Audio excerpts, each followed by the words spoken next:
महायुति की सरकार आ गई है। अब कोर्ट का आदेश भी आ गया है। हमारा घर खुद का हमको धारावी में ही मिलेगा।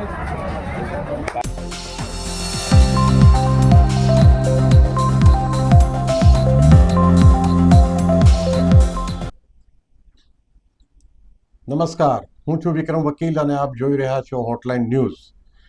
મુંબઈના ધારાવી વિસ્તારની ગણના એશિયાની એક સૌથી મોટી ઝૂંપડપટ્ટી તરીકે થાય છે।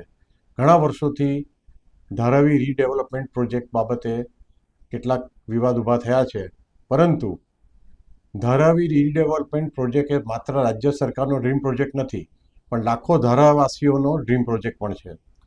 તાજેતરમાં મુંબઈ હાઈકોર્ટે પણ પુષ્ટિ કરી હતી કે વ્યાજબી અને પારદર્શક બિડિંગ પ્રક્રિયા પછી પ્રોજેક્ટ અદાણી પ્રોપર્ટીઝ પ્રાઇવેટ લિમિટેડને આપવામાં આવ્યો હતો।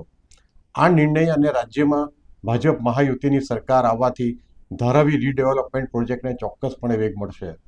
ધારાવી રીડેવલપમેન્ટ પ્રોજેક્ટમાં અત્યાર સુધી શું વિકાસ થયો છે અને પ્રોજેક્ટનું ભવિષ્ય શું છે એ આપણે જાણીએ। આવો ત્યારે આજનો વિડીયો જોઈએ। સૌ પ્રથમ આપણે જોઈએ કે આ પ્રોજેક્ટ માટેની ટેન્ડર પ્રક્રિયા કેવી રીતે પૂર્ણ થઈ। ધારાવી રીડેવલપમેન્ટ પ્રોજેક્ટ માટે વૈશ્વિક ટેન્ડર પદ્ધતિ અપનાવવામાં આવી હતી। અદાણી ગ્રુપે 2022ની ટેન્ડર પ્રક્રિયામાં આ પ્રોજેક્ટ માટે બિડ જીતી હતી। જોકે યુએઈ સ્થિત કંપની સિંકલિંકે રાજ્ય સરકારના આ નિર્ણય સામે વાંધો ઉઠાવ્યો હતો અને રાજ્ય સરકાર સામે હાઈકોર્ટનો સંપર્ક કર્યો હતો। જોકે હાઈકોર્ટે અરજી ફગાવી દીધી હતી અને પુષ્ટિ કરી હતી કે આ પ્રોજેક્ટ અદાણી ગ્રુપ દ્વારા Dharavi redevelopment project private limited દ્વારા પૂર્ણ કરવામાં આવશે। नमस्कार, माझं नाव विजय डोईफोडे। मी गेल्या 40 वर्षापासून धारावीत राहतो। धारावीसारख्या झोपडपट्टीमध्ये अनेक नागरिक समस्यांना तोंड देत आजपर्यंत आम्ही वाटचाल केली आहे। अनेक नरक यातना आम्ही भोगलेल्या आहेत, पण आता कुठेतरी आम्हाला आशेचा किरण दिसतो आहे। कालच हायकोर्टाने एक निकाल दिलेला आहे की धारावीचा पुनर्विकास हे अदानी कंपनीकडूनच केला जाईल। त्याच्यामुळे आता आम्हाला आमचं हक्काचं घर हे मिळणारच। नमस्कार, मी ईश्वर विलासराव ताथवडे, धारावीचा भूमिपुत्र ज्याने धारावीत जन्म घेतला आहे। आज युती सरकार पुन्हा आलं आहे आणि कोर्टाचा निकालही लागला आहे। त्यामुळे आम्हाला आज आमच्या स्वप्नातील हक्काचं घर मिळणारच।